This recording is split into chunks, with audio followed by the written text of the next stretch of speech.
소록도 할매천사 노벨 평화상 추천. penguin이 만든 비극의 섬 소록도에서 일생을 바친 한센병 환자를 치료한 오스트리아 출신 간호사 두 분이 노벨 평화상 후보로 추천되고 있습니다. 자세한 얘기 황수연 기자 설명 들어보시겠습니다. 이영만리 낯선 땅 대한민국 소록도를 찾아 43년간 사랑을 전한 푸른 눈의 두 천사가 있었습니다. 외국인 간호사 마리안느와 마가렛인데요. 우리 정부는 가족들조차 외면했던 한센병 환자들을 위해 봉사한 두 사람을 노벨 평화상 후보로 추천하기로 했습니다. 오스트리아 출신의 두 사람은 20대 젊은 나이에 타국에서 남을 위한 삶을 선택한 셈인데요. 그러던 중 대장암을 앓게 된 마리안느는 편지 한 장만 남긴 채 지난 2005년 마가렛과 함께 조용히 한국을 떠났습니다. 지난해 두 사람에게 명예 국민증을 수여하고 다큐멘터리 영화도 개봉하는 등 뒤늦게 보훈의 움직임이 일어났는데요. 치매로 힘든 시기를 보내고 있는 마가렛은 자신은 특별한 일을 한 게 아니라고 말하기도 했습니다. 일할 때는 좋았어. 행복 있게 살았어요. 저기에서 아주 좋았어. 근데 지금 가면은 사람들이 이렇게 하니까 나 이거 싫어. 상도 받고 뭐도 하고 이렇게 나 이거 안 원해요. 두 간호사는 당연한 일을 했다며 사양의 뜻을 비췄습니다. 수상자는 내년 10월에 발표될 예정입니다. 예, 들어보니까 그 감동적인 사연입니다. 저희가 좀 잊고 있었던 게 아닌가, 소록도를 잊고 있었고 한센병을 잊고 살았던 것이 아닌가 이런 생각이 듭니다. 한센병 지금은 거의 퇴치된 병이죠. 어떤 병이죠?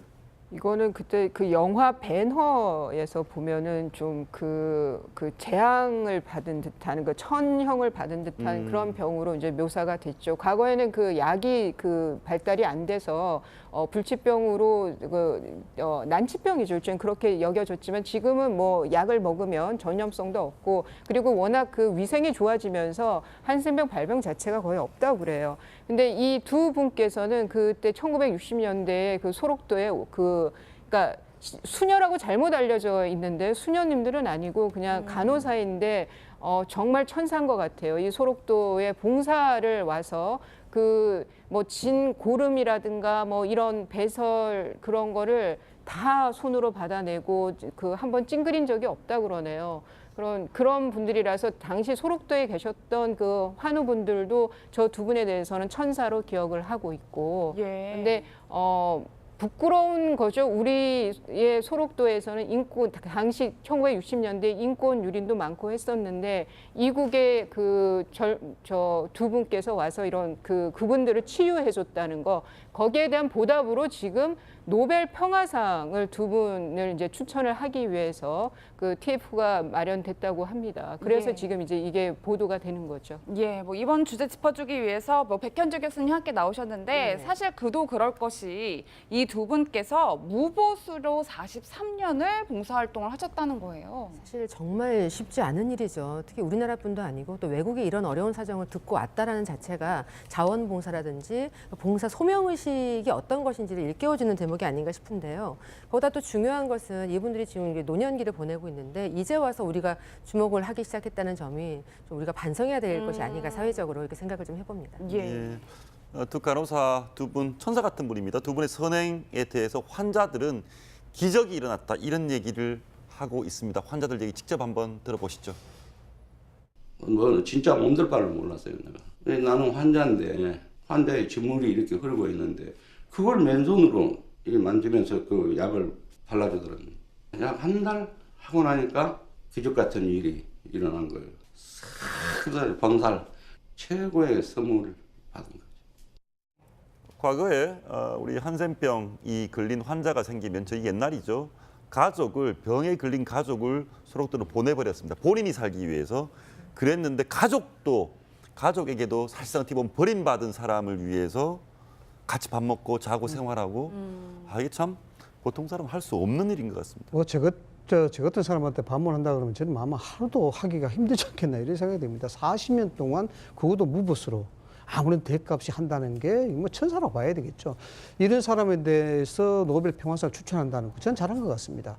근데 이제 우리가 한번 기억을 해봐야 될 부분이 또 우리 마가렛 씨라든가 이 마리안느 이 간호사도 있지만은 우리한테는 또 이태석 신부가 또 있지 않습니까? 그렇죠. 울지마 톤즈.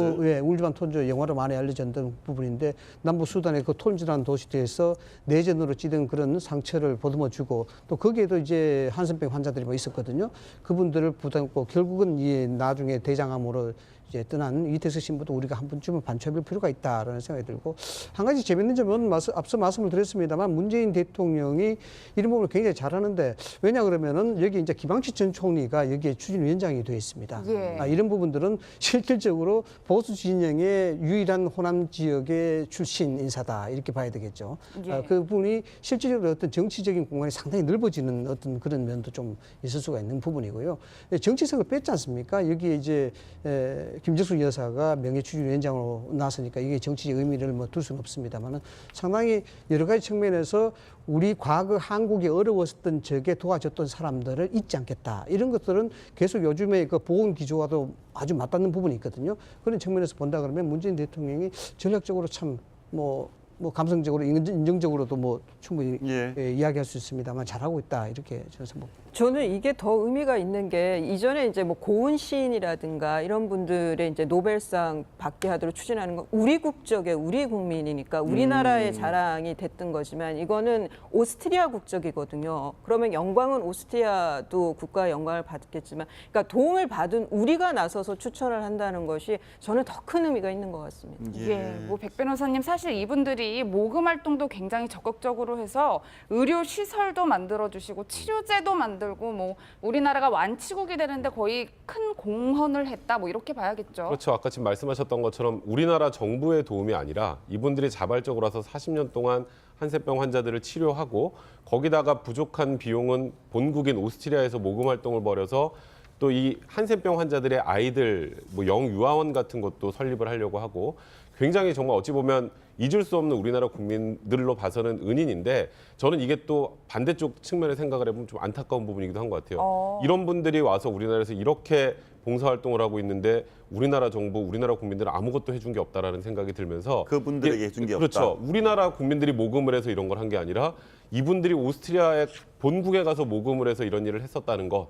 물론 그 당시에 과거에 아까 조금 전에 앵커도 말씀하셨던 것처럼 가족 중에 누가 한센병 걸리면 소록도에 보낸다고 가족들조차도 무서워하는 질병이기 때문에 그렇을지는 몰라도 이렇게 선행을 하는 분들에 대해서 그리고 나중에 또 나오겠지만 한국을 떠난 이유까지 생각을 해보면 우리나라 국민들, 우리나라 정부도 이 지금 상황만 놓고 보면 좀 반성할 필요도 분명히 있다 생각합니다. 그래서 사실 그 가수 조용필 씨도 소록도에 가서 공연한 게 화제가 될 정도였습니다. 당시 소록도 공연하던 조용필 씨 가수 얘기 들어보시겠습니다. 선생님 신조는 약간 뭐 오른손이 하는 일을 왼손이 모르게 하라라는 것 같은데 여기저기 이제 선행을 하시는 게 알려줬는데 그거를 좀 안 알려줬으면 좋겠다라고 하셨는데 그런 이유가 있나요? 그런 걸 굳이 뭐 알릴 필요 있을까요? 그러면은 그런 뭐 얘기 안 해도 네. 저절로 알잖아요. 알게 되죠.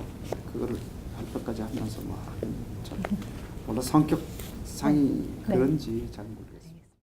그런 얘기를 들었던 기억이 나는데 그 당시 공연이 너무 좋아서 많은 사람들이 감동을 하고 눈물바다였다 그런 얘기를 하더라고요. 조용필 씨가 그런 활동 많이 하시나 보네요. 알리지 않고 하는 거죠. 그러니까 국민적으로 가왕이라는 그 소리를 들을 때는 내가 사회적인 책임을 해야 된다라는 의식을 늘 갖고 있다고 저는 측근들로부터 듣고 있고요. 소록도 공연은 그때 당시 굉장히 큰 의미가 있었던 게 사회적인 편견 얘기하면서 정작 저희가 행동으로 옮기지는 못하거든요. 그랬을 때 문화의 힘이 굉장히 큽니다.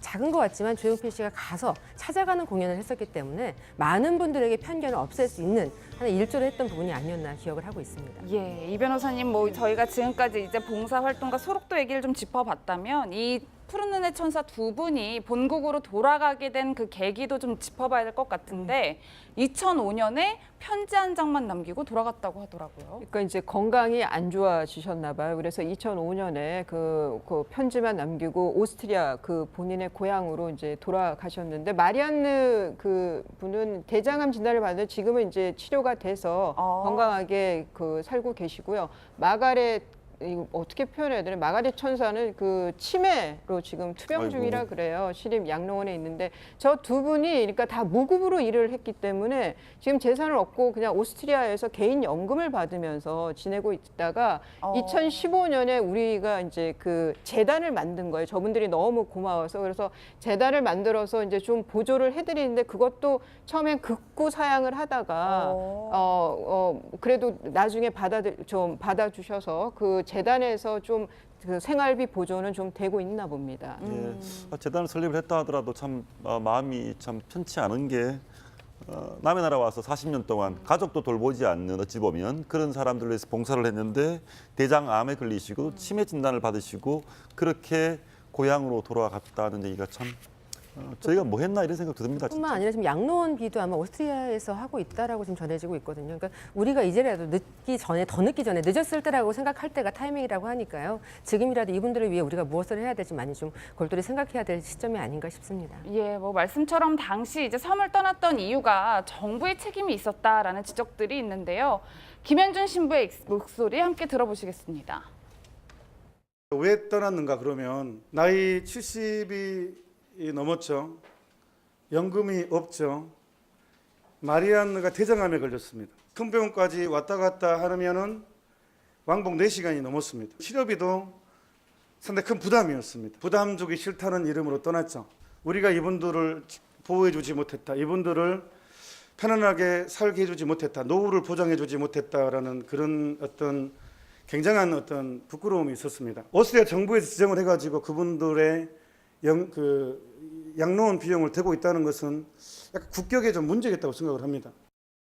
말씀 들어보니까 지금 우리 대한민국 꽤 잘 사는 나라 아니겠습니까? 경제적으로는 어찌되면 뭐 GDP 같은 걸 비교해 보면 오스트리아와는 비교도 할 수 없을 정도로 큰 경제 대국이 한국인데 어떻게 저렇게 봉사한 분한테 연금 한 푼 줄 수 없고 치료할 수 없고 그래서 돌아가게 만드느냐 이런 생각이 듭니다. 제가 아까 먼저 말씀드렸을 때 오스트리아에서 모금 활동까지 했다는 말씀드렸었잖아요. 그때 우리나라 정부, 우리나라 국민들은 뭐 했나 말씀을 드렸는데 저는 우리나라 이제 정부도 그렇고 공무원들도 그렇고 이런 부분을 법대로만 한다면 당연히 한국인이 아니기 때문에 뭐 연금이나 이런 게 나올 수 없겠죠. 그런데 이분들은 40년 동안 말씀하셨던 것처럼 가족들도 돌보지 않는 이 환자들을 위해서 거의 일생을 바친 분들이라면 이건 우리나라 정부 차원에서 그전에 진작 나섰어야 될 문제라는 생각이 들고요. 아까 말씀하셨던 게 대장암에 걸려 있는 상황에서 병원에 가려면 4시간이나 걸리는 상황이었다면 그 부분과 관련해서도 우리나라 정부에서 조금만 도움을 줬으면 이분들이 훨씬 더 우리나라에 대한 인상이 좋지 않았을까라는 생각이 들고 저는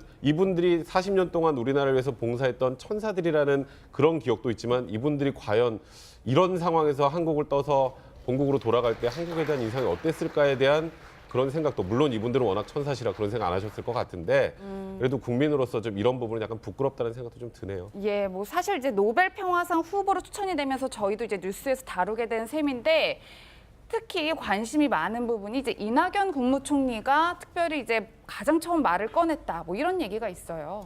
네, 그렇죠. 이낙연 총리가 가장 먼저 이야기했고 이 부분은 정부의 기조하고도 상당히 많이 맞닿아 있습니다. 앞서도 말씀을 드렸다시피 우리 대한민국이 어려웠었던 시절 그리고 곤란했던 시절에 기여를 해줬던 사람들, 도움을 줬던 사람들 이런 사람들이 있지 않겠습니다. 예. 라는 그런 보온 정신과도 상당히 다 있기 때문에 이것이 이제 그 어떤 민간적 측면에서 지도가 될 수도 있는 그런 사업이기도 합니다만은 어느 측면에서는 우리에게 다시 한번 경종을 울려주는 그런 의미가 굉장히 강하다고 봐야 되겠죠. 그래서 국무총리실이 정부직 차원에서 직접적으로 상당한 지원을 하겠다.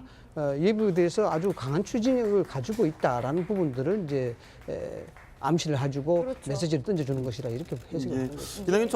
이낙연 총리 얘기 직접 한번 들어볼까요? 예, 직접 한번 들어보시겠습니다. 대통령께 이 영화에 관한 말씀을 드렸습니다. 그리고 우리 세종청사에서 여러 차례 나눠서 무료 상영을 하겠습니다. 이 영화가 인간에게 주는 최고의 선물은 제가 보기에 나의 내면에도 이타심의 DNA가 숨쉬고 있었구나 하는 자각을 주는 것, 그것이 최고의 선물인 것 같습니다. 이렇게 말씀을 드렸어요.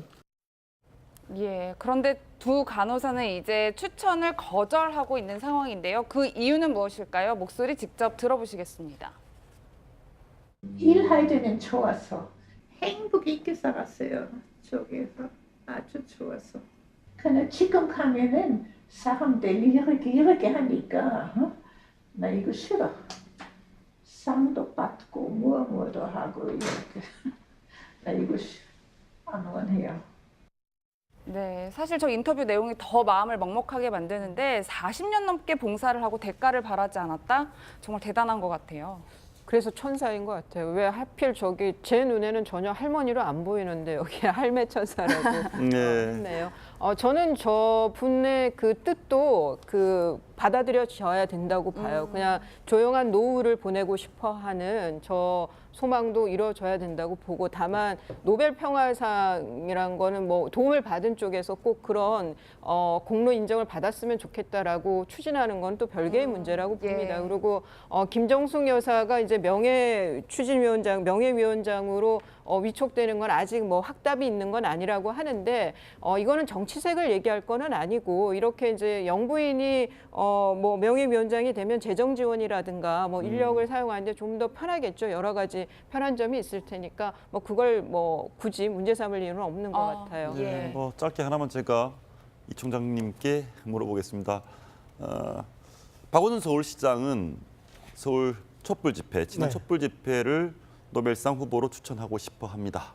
그리고 방금 두 소록도의 천사도 여기는 뭐 김정숙 여사가 지금 맡아서 노벨상 후보로 추천하려고 한다. 어떻게 됩니까? 노벨 평화상 추진 러시가 이루어지고 둘 중에 하나만, 둘 중에 한 분 정해야 되는 거 아닌가요? 이런 부분도 해외에서는 상당히 뭐 좀 주목할 만한 부분이라고 저는 봅니다. 이 부분에 대해서 어떤 의미든지 저는 뭐 결론적으로 이야기하자면 정치색이 없어야 된다. 정책이 없어야 된다. 정치색이 있게 되면 이 상에 대한 본질, 이 추진하는 그 본질 자체가 훼손될 수가 있죠. 예. 이 촛불 집회라는 부분은 그렇습니다. 대규모 집회를 통해서 평화적 시위를 통해서 그 평화적 시위를 했고, 그 평화적 시위를 통해서 정권을 교체했다. 이런 측면에서 본다 그러면은 뭐 상당히 뭐 상을 받을 수 있는 그런 감은 되지만은, 여기에 대해서 아직까지 대책점에 있는 사람들도 있는 상황이기 때문에 이런 부분들은 자칫 정치 논란을 불러일으킬 수 있는 부분이 있다라고 말씀을. 예, 알겠습니다. 어찌됐건 김정숙 여사께서 명예위원장 맡지 않았거든요. 아직은 맡을지 안 맡을지 확답을 주실지도 관심거리입니다. 다음 주제 한번 보시겠습니다. 그 환우분들도 저 두 분에 대해서는 천사로 기억을 하고 있고, 예. 근데 부끄러운 거죠. 우리의 소록도에서는 인권, 당시 1960년대 인권 유린도 많고 했었는데, 이국의 저 두 분께서 와서 이런 그분들을 치유해줬다는 거, 거기에 대한 보답으로 지금 노벨 평화상을 두 분을 이제 추천을 하기 위해서 그 TF가 마련됐다고 합니다. 그래서 예. 지금 이제 이게 보도가 되는 거죠. 예, 뭐 이번 주제 짚어주기 위해서 뭐 백현주 교수님 함께 나오셨는데, 사실 그도 그럴 것이 이 두 분께서 무보수로 43년을 봉사활동을 하셨다는 거예요. 사실 정말 쉽지 않은 일이죠. 특히 우리나라뿐도 아니고 또 외국의 이런 어려운 사정을 듣고 왔다라는 자체가 자원봉사라든지 봉사 소명의식이 어떤 것인지를 일깨워주는 대목이 아닌가 싶은데요. 보다 또 중요한 것은 이분들이 지금 이제 노년기를 보내고 있는데, 이제 와서 우리가 주목을 하기 시작했다는 점이 좀 우리가 반성해야 될 것이 아닌가, 사회적으로 이렇게 생각을 좀 해봅니다. 예. 두 간호사 두 분 천사 같은 분입니다. 두 분의 선행에 대해서 환자들은 기적이 일어났다, 이런 얘기를 하고 있습니다. 환자들 얘기 직접 한번 들어보시죠. 뭐 진짜 몸둘 바를 몰랐어요, 내가. 나는 환자인데 환자의 진물이 이렇게 흐르고 있는데 그걸 맨손으로 만지면서 그 약을 발라주더라고요. 소록도 할매 천사 노벨 평화상 추천.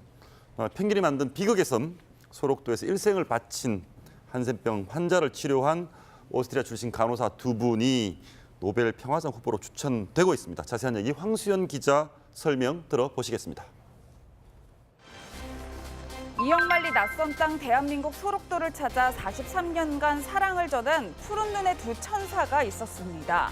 외국인 간호사 마리안느와 마가렛인데요. 우리 정부는 가족들조차 외면했던 한센병 환자들을 위해 봉사한 두 사람을 노벨 평화상 후보로 추천하기로 했습니다. 오스트리아 출신의 두 사람은 20대 젊은 나이에 타국에서 남을 위한 삶을 선택한 셈인데요. 그러던 중 대장암을 앓게 된 마리안느는 편지 한 장만 남긴 채 지난 2005년 마가렛과 함께 조용히 한국을 떠났습니다. 지난해 두 사람에게 명예 국민증을 수여하고 다큐멘터리 영화도 개봉하는 등 뒤늦게 보훈의 움직임이 일어났는데요. 치매로 힘든 시기를 보내고 있는 마가렛은 자신은 특별한 일을 한 게 아니라고 말하기도 했습니다. 일할 때는 좋아서 행복 있게 살았어요. 저기에서 아주 좋아서. 근데 지금 가면은 사람들이 이렇게 하니까 나 이거 그런 실질적으로 보수 진영의 유일한 호남 지역의 출신 인사다 이렇게 봐야 되겠죠. 예. 그분이 실질적으로 어떤 정치적인 공간이 상당히 넓어지는 어떤 그런 면도 좀 있을 수가 있는 부분이고요. 정치색을 뺐지 않습니까? 여기에 이제 김정숙 여사가 명예추진위원장으로 나서니까 이게 정치적 의미를 뭐 둘 수는 없습니다만은 상당히 여러 가지 측면에서 우리 과거 한국이 어려웠던 적에 도와줬던 사람들을 잊지 않겠다. 이런 것들은 계속 요즘의 그 보건 기조와도 아주 맞닿는 부분이 있거든요. 그런 측면에서 본다 그러면 문재인 대통령이 전략적으로 참 뭐 감성적으로 인정적으로도 뭐 충분히 이야기할 수 있습니다만 잘하고 있다 이렇게 저는 생각합니다. 저는 이게 더 의미가 있는 게 이전에 이제 뭐 고은 시인이라든가 이런 분들의 이제 노벨상 받게 하도록 추진하는 건 우리 국적의 우리 국민이니까 우리나라의 자랑이 됐던 거지만 이거는 오스트리아 국적이거든요. 그러면 영광은 오스트리아도 국가의 영광을 받겠지만 그러니까 도움을 받은 우리가 나서서 추천을 한다는 것이 저는 더 큰 의미가 있는 것 같습니다. 뭐 백 변호사님 사실 이분들이 모금 활동도 굉장히 적극적으로 해서 의료 시설도 만들어 주시고 치료제도 만들고 뭐 우리나라가 완치국이 되는데 거의 큰 공헌을 했다 뭐 이렇게 봐야겠죠. 그렇죠. 아까 지금 말씀하셨던 것처럼 우리나라 정부의 도움이 아니라 이분들이 자발적으로 와서 40년 동안 한센병 환자들을 치료하고 거기다가 약 한 달 하고 나니까 기적 같은 일이 일어난 거예요. 병살 최고의 선물을 받은 거예요. 과거에 우리 한센병이 걸린 환자가 생기면 저희 옛날이죠. 병에 걸린 가족을 소록도로 보내버렸습니다. 본인이 살기 위해서. 그랬는데 가족에게도 사실상 어떻게 보면 버림받은 사람을 위해서 같이 밥 먹고 자고 생활하고 이게 참 보통 사람 할 수 없는 일인 것 같습니다. 저 같은 사람한테 방문한다 그러면 저는 아마 하루도 하기가 힘들지 않겠나 이런 생각이 듭니다. 40년 동안 그것도 무보수로 아무런 대값이 한다는 게 뭐 천사라고 봐야 되겠죠. 이런 사람에 대해서 노벨 평화상을 추천한다는 거 저는 잘한 것 같습니다.